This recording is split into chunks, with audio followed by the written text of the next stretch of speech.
Munini wa mutongoria wa bururi Profesa Kithure Kindiki ni athiete na mbere na icera riake kiumia giki kaunti-ini ya Meru. Nyanjai mugeni kairi mugeni Njongoroko ambe tutam Kithure Kindiki tutam. Kindiki kwa rita ringi ni uritie ateti a mung'ethaniro kwaga kugayukania muingi wa kirima na uteti uria arauga nduri na kiguni hindi ya icera riake kuria kaunti-ini ya Meru. Kuna watu wanakuja huku na sisi hatuna shida, wakuja waongee mambo yao, wakimaliza waende.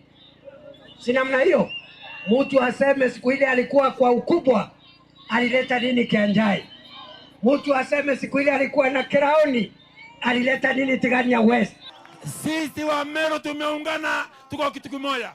Na mimi nikiwa kiongozi wa Meru Mporo Mtwabori, tasema kwamba ukimchezea Kithure Kindiki nikiwa kwa bathroom natoka bila nguo na sabuni na kuja kupigana na wewe.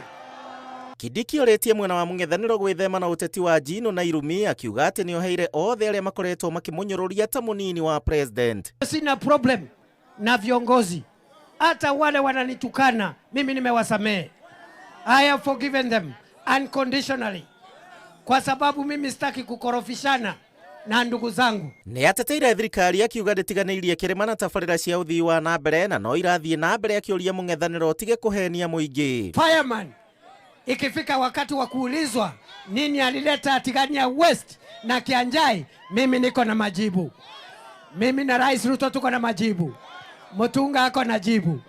Niseme nisiseme, ni kweli si kweli. Hamwe na tabarira iria munini wa president anyafarite no akiwa thoko 18 icigo-ini citiganite kaunti-ini ya Meru. Uthondeki wa barabara uria uratwarithio na mbere ni ruhonge rwa kura gatagati ga tabarira ingi. Tunaleta contractor wawili wa barabara ambazo zimetusumbua kwa muda mrefu. Zilikwama wakati wa utawala wa Rais Uhuru Kenyatta kwa sababu pesa ilikosekana kwa sababu ya ugonjwa wa corona ambao uliathiri uchumi wa taifa. Sasa tumekuamua uchumi. Mheshimiwa Naibu wa Rais, nenda waambie rais wetu sisi ni watu wako na shukrani kubwa sana, kwa sababu alipofika hapa wakati alikuwa anataka kuzindua hii soko tulimwambia sisi ni wengi na akasikiliza. Handu-ini ha Inooro TV, njĩtagwo Gĩchimo Joseph.